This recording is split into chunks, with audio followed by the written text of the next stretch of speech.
Hey, thank you and welcome everyone. Tonight's shiur is dedicated by Elisha Bakaro, Le'elu Nishmas, her father, Yonatan ben Avraham. Our learning should be a schus for him.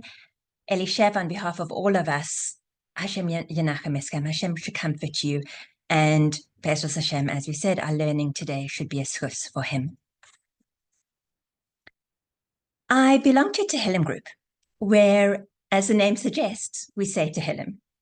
But we also take on various tzedakah and chesed initiatives as they arise. So, for example, my friend who runs the group lives in Israel, and she recently went to one of the hotels that are housing people from the south. And she spoke to the women there who said that they needed winter pajamas for their children. So we raised the money to buy pajamas, and my friend delivered it to the hotel, to the people. She also sends out a weekly email, Erev Shabbos, and a few weeks ago, in her email, she mentioned that things are almost becoming routine in Israel. Where have missiles come from and from whom? What's the UN up to today? And she also suggested another initiative. And that was that her neighbor is having the Tehillim that we say in times of distress, in times of trouble, professionally designed and printed. And she wanted to have these printed. She sent us a picture. So the design was, there was a picture of a soldier. Then underneath it said, Eis Sarahi, it's a time of great distress. And then there'd be a place for us to say it's in the schus of our London Tehillim group. And she wanted us to contribute to have 1,000 of these printed to distribute. She said, unless anybody objects. And I emailed her. And I said, I'm very uncomfortable with this initiative. There used to be a minhag, a custom, that at the end of Tisha B'Av, people would put their kinos booklets, the elegies that we say on Tisha B'Av, into shemus to be buried. The idea was that Be'ezras Hashem, this is the last Tisha B'Av. We'll never have to say these again. And I said, it's like the story. I don't know if you've heard the story. There was a village that had a terrible, terrible drought. So the town's leaders got together and they said, we'll call a fast day. And then at the end of the fast day, they had a massive prayer gathering and the whole village turned out en masse. But only one person brought an umbrella. But I said more than that. I said we should have bitachon that this war is going to end before I've even sent this email. But I said more than that. Isn't it feeding into what you said in your email, that things are just becoming routine? It just becomes another thing that we do. We reach for our laminated Tehillim and we say that. I said, that's what happened in Sderot all those years. We built bomb shelters, we had the Iron Dome, and we got used to it. And with our beautiful designed laminated Tehillim, how can we not get used to things? I acknowledge that it might encourage people to say the Tehillim who might otherwise not say it.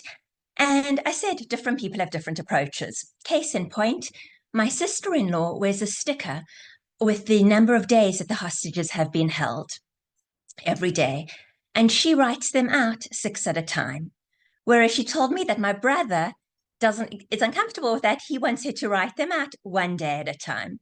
So my sister-in-law says she can always throw, if she writes too many, she can always throw them out. And I guess my brother and I share the same gene pool. So I said to my friend, like my sister-in-law and brother disagree, feel free to disagree with me. And she did, and we've had the Tehillim printed. Now, I don't think there's a right or wrong. We're moving on. We've just moving on just because there was misunderstood. I thought that that's a room my husband set up and then. Okay, so we'll hang on a second while we can't hear well. Fine. No, we just can't hear well. So we're just connecting to the big screen. Okay. Very quick because we can't hear you so well, and that's annoying.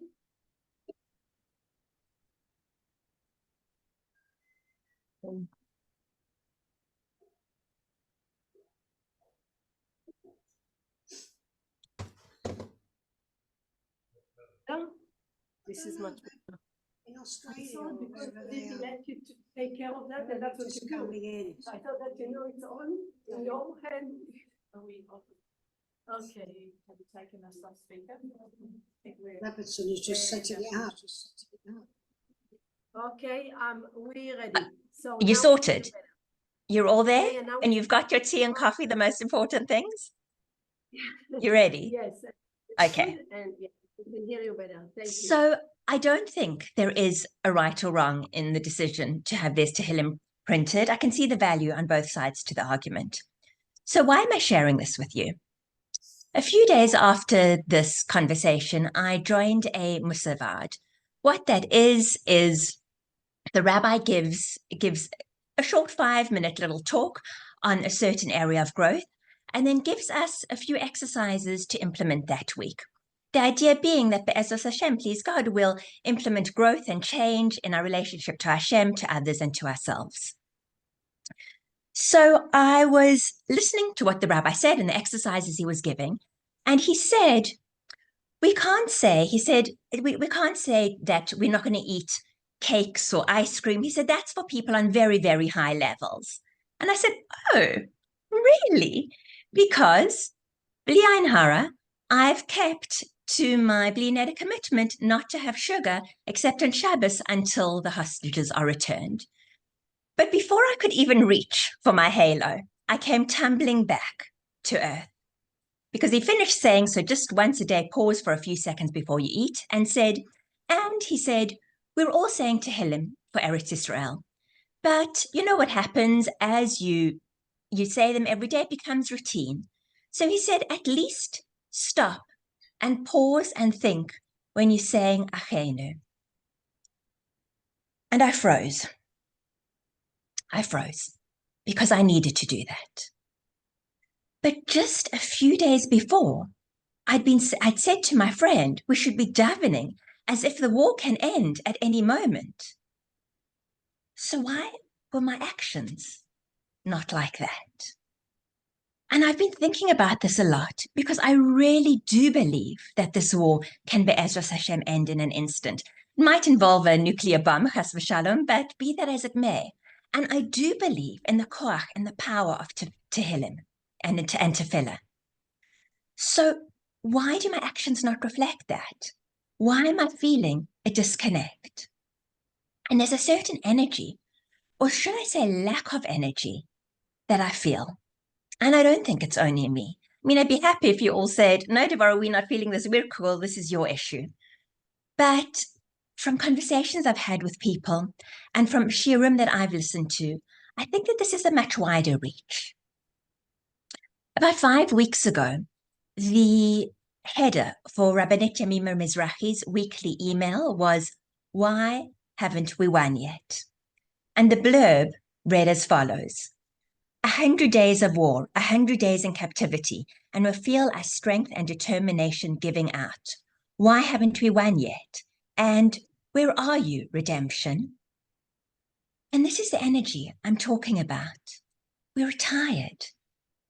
A few shiurim ago, we spoke about instantaneism and instant gratification, and I think that's what we're feeling now. We live in a day where days and the days that we feel we get instant results. I mean, who even remembers what it was like to wait for a letter? We send somebody a WhatsApp, look down a moment later, see 2 blue ticks, and chas v'shalom, they haven't replied yet. We don't have to wait to cook food. We microwave it. I actually remember getting a microwave as a kid, and my sister and I just being amazed that you could have a baked potato in 5 minutes. And even this war, previously, when we've needed to go in previous years, when we've needed to go into Gaza, they've needed to be incursions into Gaza, we've gone in, haven't taken nearly as long, and we've gone back to the 12-second status quo in Sderot and our daily lives. Rabbanit Mizrahi answered the question, where are you, as follows, and I want to mention it because it's important, but then I'd like to look at it, Be'ezras Hashem, from a different way tonight. She first spoke about the Parsha, and she noted that when the Jews were in slavery, it first became harsher, the slavery intensified before they were redeemed. And then she spoke about the month of Shvat that we were in when she sent the email. And she said as follows: there's victory that we can measure in territory, and there's victory in growth. And this growth is not always horizontal. It often involves depth and height. like a tree that needs to plant, because of Tu B'Shvat, like that needs to plant its roots down in the ground in order for it to grow higher. And she said, the victories of the war can't be measured in square kilometers because there's victory in terms of the penetration downwards into the tunnel shafts. And there's the Air Force that's fighting from above, from the sky, and what's happening in the north. And she said, and the growth of the people, our brave soldiers fighting hand to hand, shoulder to shoulder. She says, religious and secular, kibbutznik and settler. That's growth. And I'm going to read what she says to you. She says, you don't sense the progress on the ground, true. You sense the worsening moments, the losses of precious souls. But there's such tremendous growth happening. It's not discernible now. It's still underground, but it will reach great heights, and we are growing as a nation. And she continues to say that, yes, we still have our disagreements and our divisions, but she said we're coming to Shvat as a shevet, as one unified tribe, one unified nation. And she says we've matured greatly because of that. And so, yes, we don't see victory happening. She says, but because we don't see our growth. But growth it is. It's the maturity of a people. And I felt it's important to share that with you because we need to take the time to acknowledge how far we have come, what progress we have made. And although I think there's emotional fatigue right now, I don't see that in terms of physical help. In the first month of the war, North American Jewry raised $1 billion for Israel. And I'm on WhatsApp groups. You see that's nonstop. Every single day, you see what's going on in Israel, the shipments coming from around the world, from North America, the chesed, that everybody's an outpouring of people just wanting to do what they do materially to help people physically. And our soldiers, the morale, the dedication of the soldiers on the ground, that's incredible. That's nonstop. That's unwavering. And their spirituality as well. I heard recently that there's an organization, and there are many organizations doing this, but this particular organization gives tefillin to soldiers. Ordinarily, they give about 1,000 a year. Since the start of the war, they've given 30,000 pairs of tefillin. So whatever we speak about today, it's not undermining this. But as we enter a different month, I just want to look at things from a different dimension. So let's ask the question again. We're so tired of the war, of the struggles, of being maligned in the press and on the streets. Where are you, redemption? And the answer to that is in the first verse of this week's parasha. Hashem speaks to Moshe, and he says, and you shall command the children of Israel, and they shall take to you pure olive oil, crushed for lighting, to kindle the lamps continually. So this is the commandment to light the menorah in the Beis HaMikdash, in the temple, with olive oil. But if you listened carefully, there was something strange. Hashem is telling Moshe, and he's saying, take to you, Elecha. But Moshe was not the one who lit the menorah. So why is it saying, to you? The Tetzaveh Shalom asks, what's the connection between Moshe and the menorah? And he quotes a midrash. If you remember, Hashem appears to Moshe at the burning bush and says he wants Moshe to go redeem the Jewish people. And Moshe says, Aaron's your man. And Hashem says, no, Moshe, I want you to go. And Moshe says, Hashem, you need an influencer. Someone with 500,000 followers on YouTube, on Instagram, on Twitter, on TikTok. And this goes on and on for days with Moshe saying, Hashem, I've got it. Someone with their own podcast. Until Hashem says, Moshe, you have to be the redeemer. If you do not redeem them, there will be no redeemer. But why? We're coming up to Purim. And we see in the Megillah, in the Purim Megillah, Mordechai tells Esther to go to speak to Ahasuerus. And Esther's nervous, she's scared, and she's hesitant, she doesn't want to go. And Mordechai says to her, if you do not save the Jewish people, then someone else will save them. So if it applies to Esther, why doesn't it apply to Moshe? I mean, really, what is Aaron? Chopped liver? Explains the Tetzaveh Shalom from the Kabbalistic sources that different people in the Torah, due to the work, the character development that they did on themselves, they became physical embodiments of certain spiritual characteristics. So what did Moshe represent? What was his essence? It was da'as, knowledge. This knowledge that was led him to such clarity that it led him to what we call dveikus, connection to Hashem. And this is da'as. When the Torah speaks about da'as, and first it speaks about in the creation story, it speaks about Adam and Chava, Adam and Eve, and it says Adam yada, he knew his wife Chava. And what is it speaking when it says this yada, this da'as? It means that he had relations with her. He was intimate with her. So when we talk about da'as, we are talking about connection. It's this clarity that is so clear. And if we see that leads to connection, and in the physical realm, we see this. Moshe was the one who spoke to Hashem, panim al panim, face to face. He was the one who brought the Torah down to the Jewish nation. But in a spiritual realm, okay, he represented connection with Hashem in this world, and he was the one who was able to give that over to the Jewish people at the time, and also invested in us until this very day. He's given it over to us as well. Now let me share a magnificent idea from the Tetzaveh Shalom. It's deep, but it's not difficult. It's beautiful. Asks the Tetzaveh Shalom, what is exile? Exile exists because of lack of connection to Hashem. Spiritual exile, which usually results in physical exile, is when we lose our connection to Hashem. We lose our awareness of Hashem. We lose our feelings that we have for Hashem. And we might think of exile as, okay, so we're in the diaspora, there's no Beis HaMikdash. But if you think of the four exiles, we've had the Babylonian, the Greek, the Persian, the Roman exile. The Greek exile was the Hanukkah story. And we see that at the time we were living in Eretz Israel, we had the Beis HaMikdash. But it was an exile because we were embracing Hellenism. We were assimilating. We were disconnected from Hashem. If that is what exile is all about, then what was really happening in Egypt? The Jews were tired. Yes, they had back-breaking labor and that exhausted them. But it was more than them. What fatigued them? They couldn't wake up in the morning feeling energized, feeling that they were connected to Hashem, because they'd lost the da'as, they'd lost the clarity, they'd lost that what it means to be connected to Hashem. So if that was the case, then redemption had to come through reconnection, through reawakening the feelings of love that the Jewish nation once had for Hashem.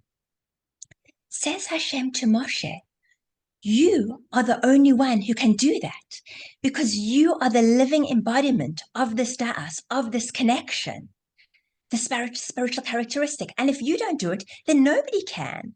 Sure, Aaron or somebody else could have redeemed the Jews physically, but that's not the point. Hashem says, I need someone who can reconnect their hearts to me. I need someone who can give them the da'as, the connection, and only you, Moshe, can do that. What is redemption? To know Hashem and to love Hashem. On Friday night, if you look in your Siddur, you'll see that in between Shalom Aleichem and Eshes Chayil, there's quite a long paragraph, which some people have the custom to say. And in it says, Hashem, please redeem me from exile and inspire my heart to love you. Why the juxtaposition? The Tetzaveh Shalom explains, because redemption is dependent on this. Redemption is dependent on loving Hashem. The purpose of the Redeemer of Klal Yisrael was to light us up with the clarity, with the knowledge of this connection to Hashem, how much Hashem loves us, how much we mean to Him. And this would bring us close. And this is where redemption lies. Says the Tetzaveh Shalom, that's why Moshe Rabbeinu and the menorah have a connection. Yes, the menorah, when we lit the menorah, it was a physical light, but more than that, it was a spiritual light. The purpose of the menorah was to shine into our souls, was to shine into our knowledge, how much we mean to Hashem, what a connection we have to Hashem, the reality of Hashem, that it was so clear, it was such clarity that we could feel his closeness, to understand how much Hashem loves us, to understand how much he wants to give to us, how much he wants a relationship with us. So now we can understand why it says to you, Elecha, because what Moshe did for Klal Yisrael, the menorah continued to do. What does this mean for us today? Redemption, where are you? Redemption on both a personal and national level. In the spiritual, and I believe we can posit physical realm, lies in falling in love with Hashem. Redemption, where are you? Enter Chodesh Adar. We're currently in the month of Adar, and we're told, Misha Nichnas Adar Marbin Besimcha. When Adar enters, we increase our simcha. Really? When we wake up in the morning to news of more soldiers being killed, Rahman al-Islam, when people have been displaced from their homes for months, when we're seeing a rise in anti-Semitism across the world, the likes of which most of us have never experienced in our lifetime? What is Adar? If we look at the word, it's spelled Aleph Daled Resh. And we can split it into two. Aleph, Dar. Adar is where the Aleph, the one, meaning the one God, Hashem, Dar, which means dwells. What does this mean? And the parashas that we read at the time, during this time, are very puzzling, because we see that the Torah spends an inordinate amount of time detailing the construction of the Mishkan, the tabernacle, which was the portable sanctuaries the Jews had in the desert that housed the Shekhinah, Hashem's presence. And it speaks about it in intricate, minute detail, and goes on. Almost the entire of the last third of the book of Shmos is detailing, speaking about the Mishkan. But why so long? Why such detail? After all, it was a temporary home for the divine presence in the desert, and it was eventually superseded by the Beis HaMikdash in Jerusalem. Besides which, it's very clearly brought down by our holy sources, by Uncle Moshe. Hashem is here, Hashem is there. Hashem is truly everywhere, up, down, right, left, and all around here, there, and everywhere. That's where he can be found. So the very idea that one can build a house for Hashem is absurd. Hashem is everywhere. If we look at the commandment in last week's parasha to build the Mishkan, it says, they shall make a sanctuary for me, v'shachanti besocham. And Hashem says he will dwell, but then he says besocham. Grammatically, that is not I will dwell in it, but I will dwell in them. As the late Rabbi Lord Jonathan Sachs says so beautifully, the Shekhinah, the divine presence, does not live in a building, but in its builders. Hashem does not live in a structure of stone, but in the human heart. Hashem lives in our hearts. The Mishkan was not a place where the objective existence of Hashem was somehow more concentrated than other places. No, it was a place where the Kedusha, its holiness, had the effect of opening up our hearts to Hashem. The truth is, it's a machlokes, it's a disagreement between Uncle Moshe and the Kotzker Rebbe. Uncle Moshe says Hashem is everywhere, but the Kotzker Rebbe says no, Hashem is not everywhere. Hashem is only where we let him in. The concept of the Mishkan is that Hashem lives in the human heart whenever we let him in. Hashem is everywhere. He can be reached anywhere, and it has nothing to do with a temporary structure, but it has everything to do with us letting him in. The key word here is v'shachanti, and it comes the root shin chaf nun, which means to dwell. From the same root also comes mishkan, the tabernacle, Shekhinah, Hashem's divine presence, and also shachen, a neighbor. So this term brings with it this idea of closeness, that Hashem is as close to us as a neighbor. And that's what we needed to know, that Hashem was right there with us. Now, that's what our avos and our imahos, our forefathers and our foremothers had. They had, Hashem spoke to them intimately, like a friend. If we think of when Hashem's planning to destroy Sodom, and he says, how can I conceal what I'm planning to do from Abraham? I mean, after all, we BFFs and best friends. Don't hide secrets. Don't have secrets. But that kind of relationship is not what Bnei Yisrael in Egypt had experienced until this time. They didn't realize that it was possible to have a relationship like that with Hashem.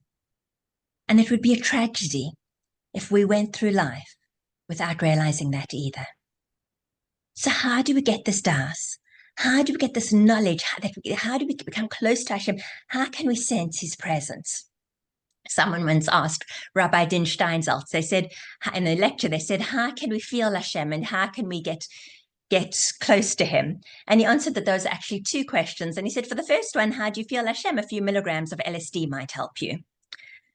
That said, I think there are times when we can feel the presence of Hashem. We're standing, it's not so hard, you're standing at the foot of Mount Everest or Niagara Falls, or you're having a piece of fine Swiss chocolate and snap the chocolate and taste the delicately balanced cocoa. Do you think I'm taking a bit of strain with my no sugar, my not having sugar? But how do you feel the presence of Hashem? How do you feel connected to Hashem? How do you fall in love with Hashem when you're not looking at the beauty of nature, but instead you're looking at the destruction of Kibbutz Be'eri? How do you feel Hashem? How do you feel connected when you're not enjoying a piece of chocolate, but instead you're abstaining from it? Before we go into that, I just want to go on a very brief aside. I know it's something we've spoken at length in previous shiurim, but I know there are always new faces, and I'm just going to mention it very briefly. But what ties us? When the Jews in Egypt were building their edifices, they had to build it on quicksand. They worked and worked and worked on this back-breaking labor, only to see everything disappear. When things seem meaningless, they fatigue you. Okay? But when we can wake up with a sense of purpose, we are energized. When we can understand that there's meaning in everything, and we have to know that everything that we're going through now has meaning, has a purpose, and is being choreographed to the minutest detail by Hashem because of his love for us. It doesn't mean that there's no pain. Of course, we're experiencing pain now. But if we can know that, it's not going to bring the same despondency, the same emotional tiredness. And we see this. We're coming up to Purim. And before Purim, we'll read in the Torah, we'll read about Amalek. And Amalek, as the Jews are leaving Egypt, he attacks them. And the Torah reading says we have to remember this attack by Amalek and we have to wipe them out. We have to wipe them out. What do we have to wipe out? When Amalek attacks, it says Korchaka, which Rashi explains happened upon us. What is Amalek trying to instill in us? Amalek is saying it's random. Everything happens by chance. We just happened upon you. There's no divine providence. Hashem isn't maneuvering, choreographing everything. No, we have to know that even our painful experiences, or the pain, or the struggles, they also are divinely orchestrated. And we know, as I said, we've spoken about this many times, but just briefly, everything that Hashem does is for the good. It's just that some things are revealed good and some things are concealed good. On Rosh Hashanah, we wish each other a Shana Tova U'Metuka, a good and sweet New Year. But why? Why the sweet? Because we have to know that everything is good. But we, living our life as humans, from a human vantage point, we ask, can it be revealed good? Can it be sweet for us too? And the Tanya, if you're learning daily Tanya, you would know from about a week or two ago, the part that Tanya speaks about is actually, he says that it's quite interesting if you can get your mind around it. He says revealed good is actually a lower level than the concealed good. This, what we're talking about now, it's mind-blowing if you actually think about it, the pain we're experiencing now. And he says, because the revealed good, somebody gets married, has a child, he says that we can understand from our human perspective, and by the fact that we can understand it from a human perspective means that it's finite, it's limited. but concealed good, which we cannot understand, we cannot fathom. And because of that, it's infinite. So as again, this doesn't obviously, let me reiterate what we've said in previous shiurim. This does not mean we don't feel the pain. This does not mean that we shouldn't be davening now for the pain to stop and doing everything physically we can do for all this pain to stop. But because we have to live our lives from a human perspective, but it just gave me a little bit of chizuk to be reminded of that. But getting back to our topic, there's another month of deep and profound love, and that is Elul.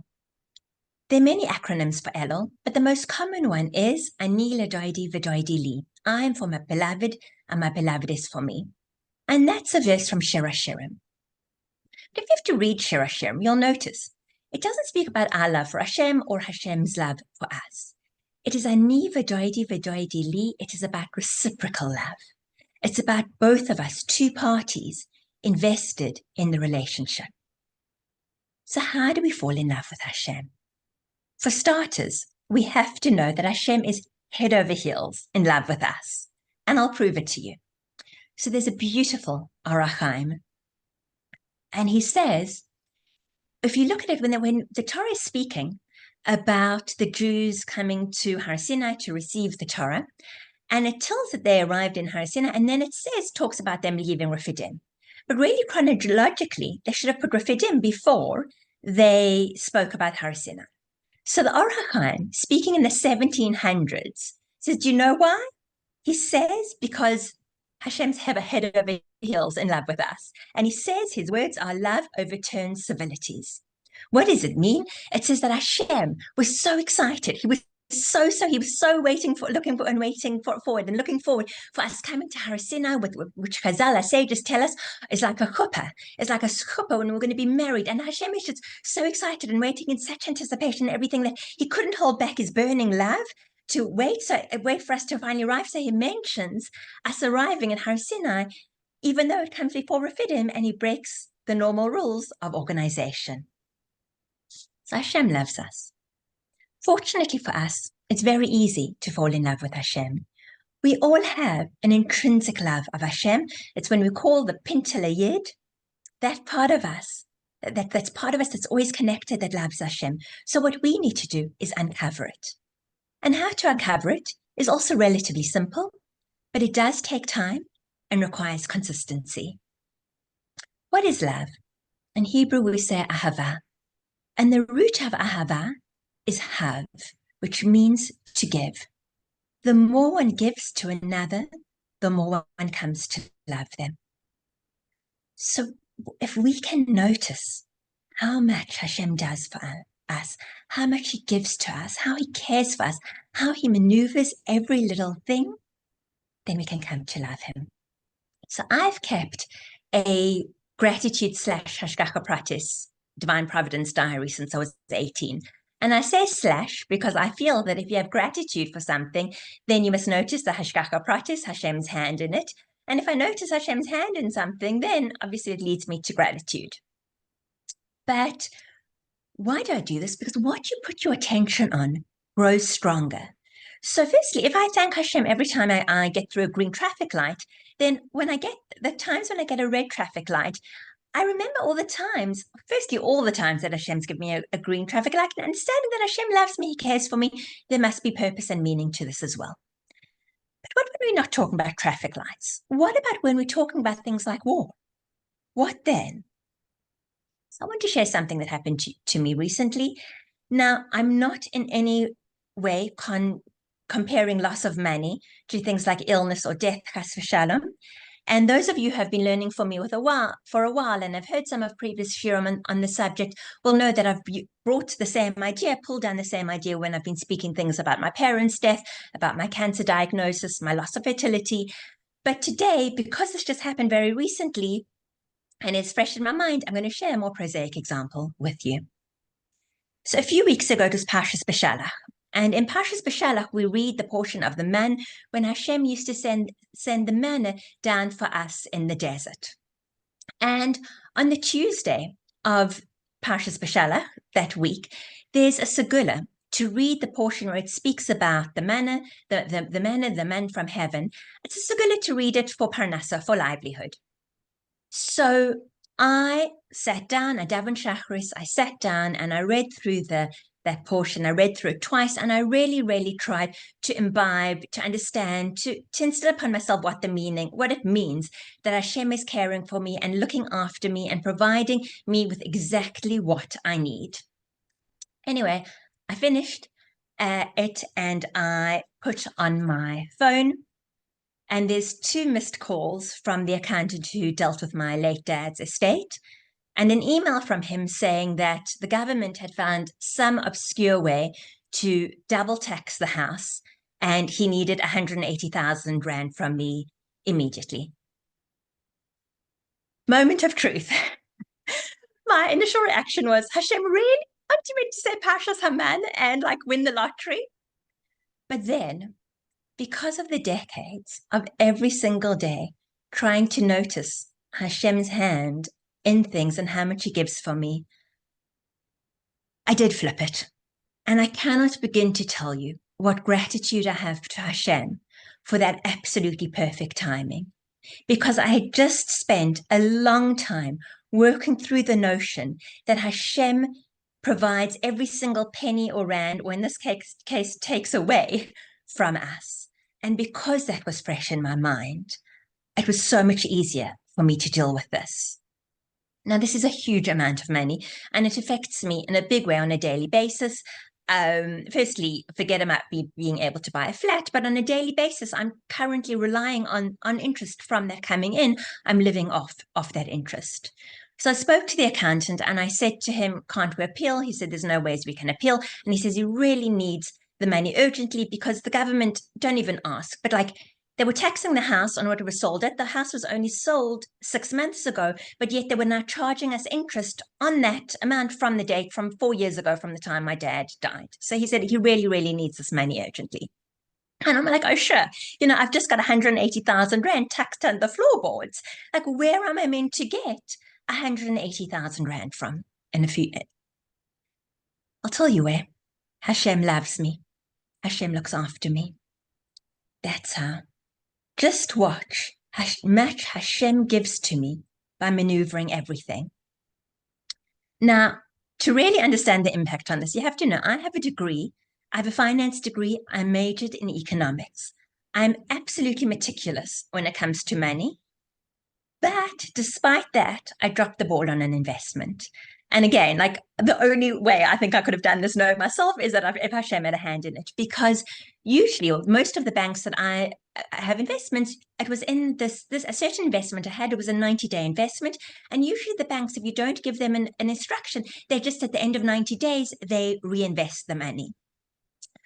But I hadn't realized I'd invested some money at a new bank, and I hadn't realized that after 90 days, they'd converted it to a call account. So I had a large portion of that I could call it up within 24 hours. Then I give a weekly SHIUR in Cape Town, and I'd invoiced them out in December for the previous term, but the person who deals with the payments had gone on holiday. So I said to the rabbi, don't stress, it's okay, I'll wait until she gets back from holiday and she can pay, and they can pay me then. So I'd only been paid 6 weeks later. So I had just been paid the day before. So I had that money, which I wouldn't have otherwise had. Then I had what I can only say is a mishugas. I can't even begin to explain it to you because it was a total mishugas.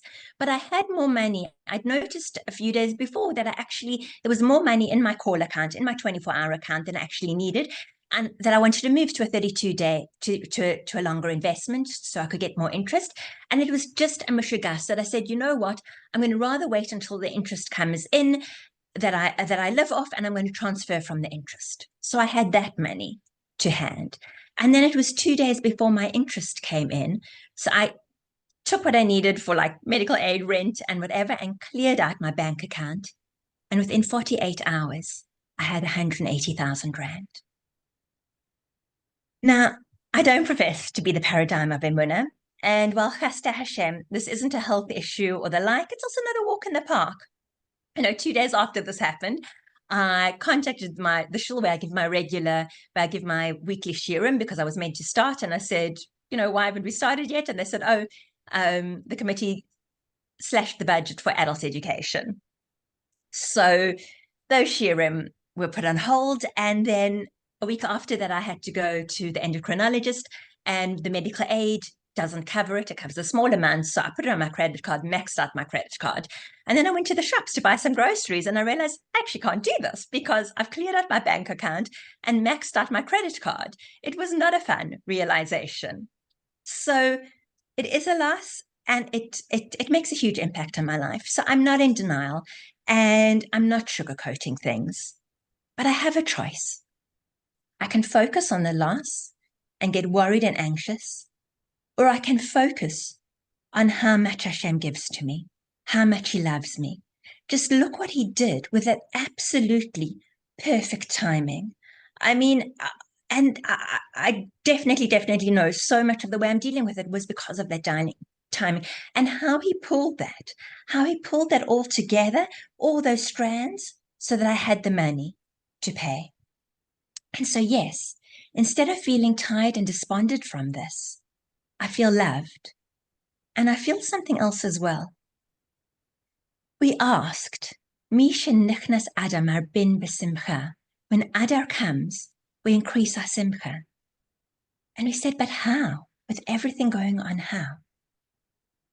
Because we misunderstand what simcha is. Simcha isn't an emotion. It's not something that we wake up with or not. Simcha is a spiritual state that we achieve when we understand Hashem's ever-present involvement in our lives. It's a joy that acknowledges that Hashem never abandons us and is with us through all our challenges. However, just like the menorah needed to be lit every day, so too do we need to notice Hashem in our lives, express our gratitude, kindle this love every day. And the more we do this, the greater our love, because what you pay attention to grows stronger. And this is why I said it takes time and consistency. But we also said that love needs to be reciprocal. And we learned something interesting from last week's parasha. The Jews needed wood to build the Mishkan. But where did they get wood from in the middle of the desert?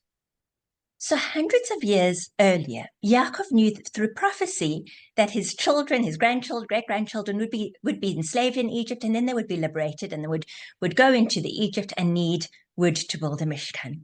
So with the loving devotion of a grandfather, he planted saplings in Egypt that grew into trees, and before they left Egypt, the Jews cut down the trees and transported these planks with them into the desert to construct the Mishkan. But there's a question here.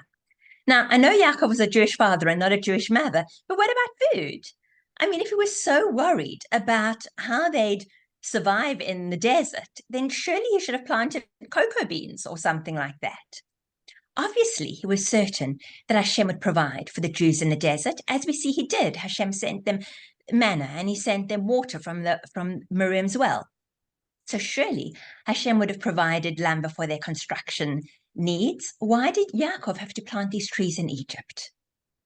Because we said to love means to give. And not only does Hashem give to us, but we give to him. So the construction of the Mishkan was a symbolic expression of the desire of us. We love Hashem. We want Hashem to live in our hearts. We want Hashem to live with us. So it was an expression of the love that we have for him. So yes, Hashem could have provided the lumber for us, but we say we don't want the love to be one-sided. With the preparation of the lumber, us was saying we want to give to you too. We want it's our dedication, it's our love, because the more you give to someone, the more you love someone. What's today's lumber? How can we give to Hashem? Or what does Hashem want? Why did he create the universe? Hashem created the universe because he wants to have a relationship with us. He wants us to share our lives with him. You're scared about something, what's going on? Speak to Hashem. You're happy about something? Share it with Hashem. You eat something delicious? Thank Hashem. And that's what it's all about. Love. Having a relationship is also about trust. And when we put our focus and attention on how much Hashem gives to us, on how much good Hashem does to us, on how involved He is in our lives, then we can learn to trust Him, even when we're living in the surreal world, even when we're seeing all this pain, all this distraction, when we're hurting so badly. And that's reciprocal too. We have to know that Hashem trusts us. He made us His partner in creation.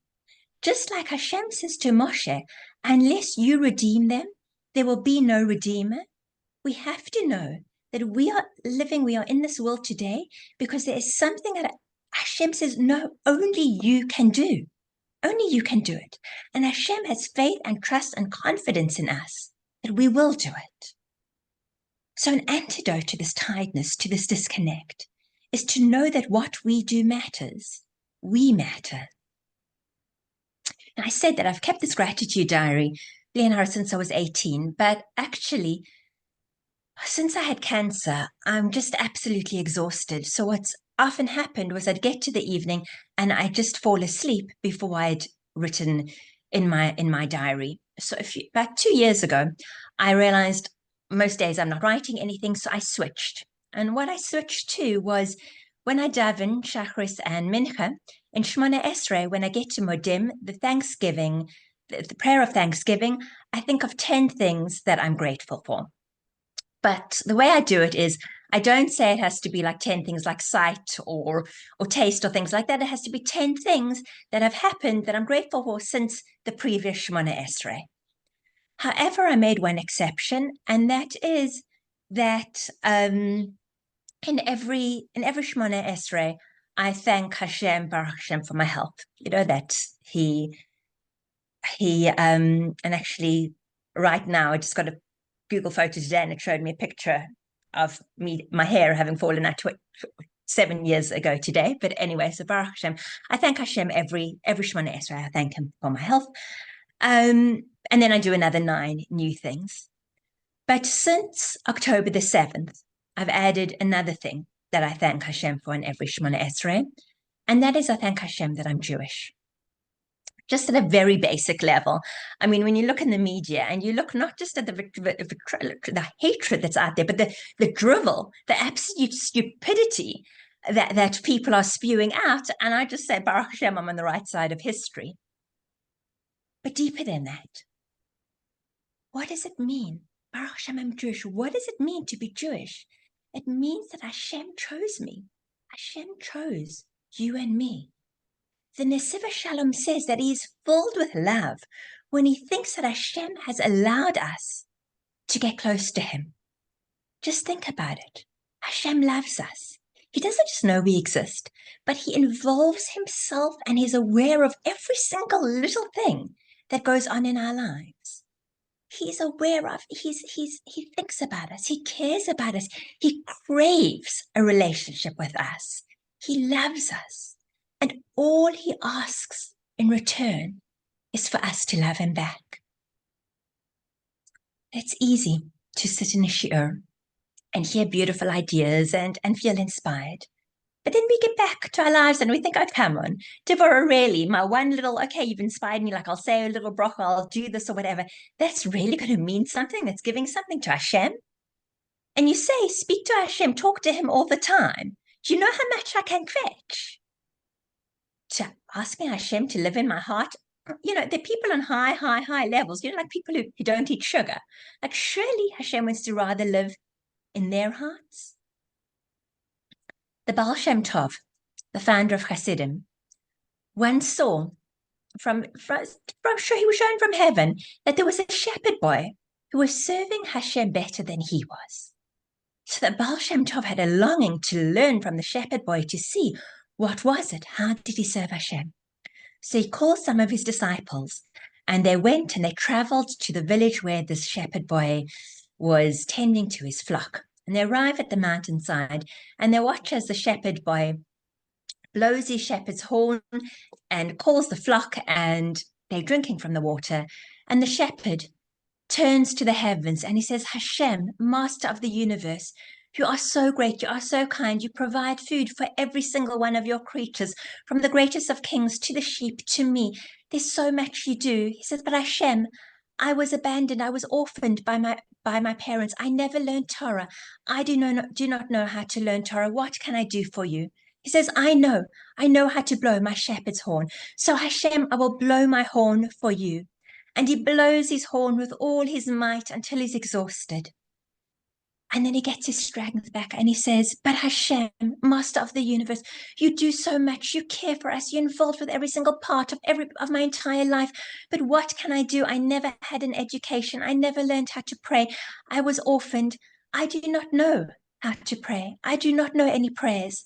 But Hashem, I know how to sing. So I will sing for you.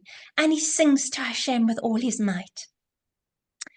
And then he gets his energy back and he says, Hashem, I've blown my horn, I've sung for you, but you do so much for me. I want to do more for you.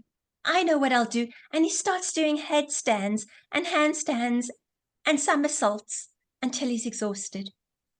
And he says, no, Hashem, I want to do more for you. You give me so much. What more can I give you to somebody who looks after and does so much for me? And he says, I know. He says, last night, the squire whose flock this is, he had a party for all of his attendants, everybody who works for him. And he gave every single one of us a silver coin. Hashem, I want to give you the coin. And he throws the coin upwards. And the Baal Shem Tov says, at that moment, I saw a hand come down from heaven to accept the coin. Do not ever underestimate how much you can give to Hashem, how much he loves you, how much he yearns for a relationship with you. We began the SHIUR by asking, redemption, where are you? We can answer now. Redemption is here. Where are you? For redemption is as close as our longings and our love. Okay. Thank you. Any questions? You can, I've muted everyone, but you can unmute yourself, or I can end the recording if you prefer and stop recording.